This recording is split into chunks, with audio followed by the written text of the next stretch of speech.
qui était important pour moi, c'est d'être un exemple pour mes enfants et surtout pour ma fille, lui montrer que dans la vie, il faut oser suivre ses rêves, s'écouter et être le plus accompli possible dans sa vie.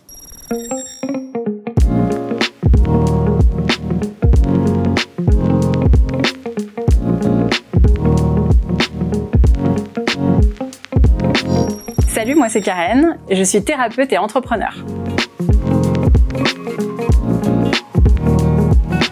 Alors moi j'ai un parcours un petit peu atypique.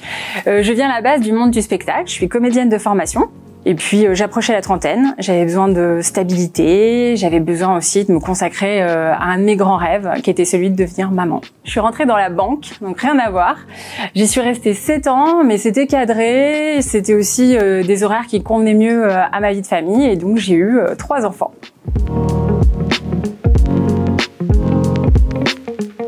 Après la naissance de mon 3e enfant, j'ai vécu une période un peu compliquée. J'ai fait un burn-out, en tout cas une grosse période d'épuisement professionnel et émotionnel. Et puis j'arrivais à un moment dans ma vie où j'avais besoin de me recentrer aussi sur ma vie pro, sur ce que j'avais vraiment envie de faire, de redonner du sens à ma vie professionnelle. J'ai donc décidé de quitter la banque et de commencer une formation en sophrologie. 2 ans après, j'ouvrais mon cabinet en tant que thérapeute.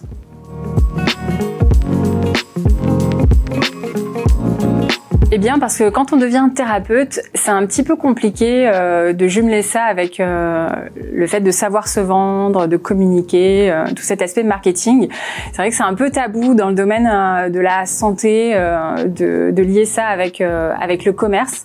Pourtant, il faut pas se leurrer, on a besoin dans tous les métiers de savoir soigner sa boutique.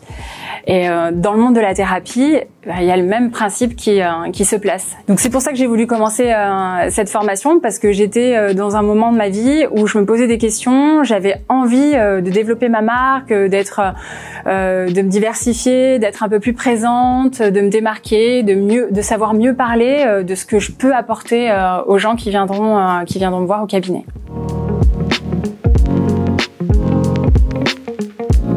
Alors moi, j'ai suivi la formation marketing digital et SEO et ça m'a permis de me rendre compte qu'en fait, c'était pas si compliqué que ça et qu'on pouvait tous y arriver et puis aussi de décomplexer dans le sens de pas avoir honte de faire du marketing. Ça m'a aussi apporté beaucoup de clarté dans ma façon d'avancer dans mes projets, ça m'a donné confiance en moi, ça m'a permis de monter en compétences aussi, j'ai beaucoup appris.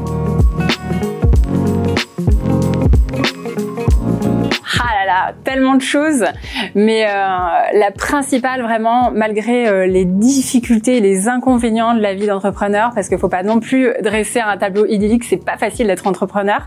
On prend des risques, ça demande de repousser ses limites, mais ce qui me rend le plus heureuse, c'est la liberté. J'avais besoin de cette liberté, j'avais besoin d'être pilote de ma vie professionnelle, d'être aux commandes de ma vie, de pouvoir adapter mon emploi du temps à ma vie de famille, etc. Donc c'est vraiment cet aspect de liberté qui est important pour moi. Ce dont je suis le plus fière, c'est d'avoir eu le courage de me lancer dans l'entrepreneuriat, d'avoir réalisé ce rêve, d'avoir dépassé mes croyances limitantes, mes peurs, d'avoir pris ce risque. Mais c'était hyper important pour moi d'être le plus aligné possible avec moi dans ma vie, de pouvoir adapter ma vie professionnelle à ma vie de famille. Et surtout, ce qui était important pour moi, c'est d'être un exemple pour mes enfants et surtout pour ma fille, lui montrer que dans la vie, il faut oser suivre ses rêves, s'écouter et être le plus accompli possible dans sa vie. Alors le conseil que je donnerais, c'est de se faire confiance, d'oser briller, d'oser être soi-même, d'avoir confiance en ses idées et en sa créativité et surtout de pas hésiter à demander conseil, à s'entourer des bonnes personnes, à se faire accompagner par des professionnels parce que c'est jamais évident de se lancer tout seul dans cette aventure.